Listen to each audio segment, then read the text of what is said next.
Bangladesh premier league শুরুর পর থেকে প্রতিটি আসরেই খেলেছেন সাকিব আল হাসান, পারফর্মও করেছেন নিয়মিত। সেই ক্রিকেটারকে এবার দেখা যাবে না এই আসরে। স্বাভাবিকভাবেই হতাশ তার ভক্ত ও সমর্থকরা। তবে তাদের সঙ্গে বাংলাদেশের ক্রিকেটাররাও হতাশ, বললেন বাংলাদেশের সাবেক অধিনায়ক ও ঢাকা ক্যাপিটালসের কোচ খালেদ মাহমুদ। একমাত্র ওয়ালটন এসি দিচ্ছে 1 বছরের রিপ্লেসমেন্ট গ্যারান্টি এবং কম্প্রেসারের 10 বছরের গ্যারান্টি। দেশের ক্রিকেটের অন্যতম অভিজ্ঞ তারকা হলেও ক্যারিয়ারের ক্রান্তিলগ্নে আওয়ামী লীগের রাজনীতিতে যোগ দিয়েছিলেন সাকিব, হয়েছিলেন সংসদ সদস্য। তবে রাজনৈতিক পট পরিবর্তনের পর থেকেই কোণঠাসা তিনি। তার বিপক্ষে হয়েছে হত্যা মামলাও।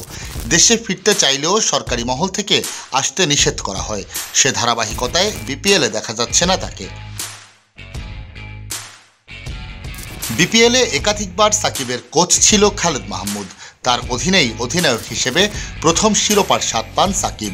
স্বাভাবিকভাবেই সাবেক শিষ্যকে বিপিএলে না দেখে কিছুটা হতাশ বাংলাদেশের এই সাবেক অধিনায়ক। সাকিবিয়ান তো অনেক সারা দেশে না, একটু তো প্রভাব ফেলবেই। সাকিব বাংলাদেশের সেরা প্লেয়ার, তো নো ডাউট, বিশ্বের 1 নম্বর সেরা প্লেয়ার। সুতরাং সাকিব না থাকাটা তো অবশ্যই আমাদের সবার জন্যই একটা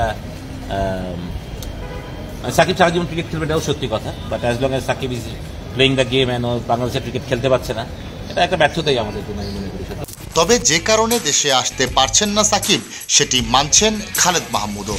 এই প্রসঙ্গ এনে তিনি বলেন, 7-8 মাসের রাজনীতিবিদ পরিচয়ের চেয়ে সাকিবের ক্রিকেটার সত্তাকেই বড় করে দেখা উচিত ছিল সবার। ডেফিনেটলি সাকিবের হয়তো পলিটিক্স করেছে এন্ড অফ দিস ক্যারিয়ার, বা সাকিবের সারা বাংলাদেশ সাকিবকে চিনে আছে ক্রিকেটার হিসেবে, বিশ্বসেরা ক্রিকেটার হিসেবে, ওর উত্থান ক্রিকেটার হিসেবে, ওর সব ক্রিকেটার হিসেবে। সুতরাং পলিটিক্স করেছে, কতটা অন্যায় করেছে এটা আমি বলতে পারবো না।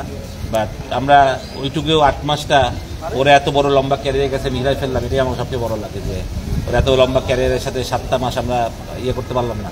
তাকে বাংলাদেশকে এত কিছু দিয়েছে, তো সেখানে যদি আমরা একটু রিজেক্ট করা বুদ্ধি দিতাম, আমার মনে হয় যে দেশের একটা প্লেয়ারও বা দেশের সবচেয়ে বড় টুর্নামেন্টে খেলতে পারবে না।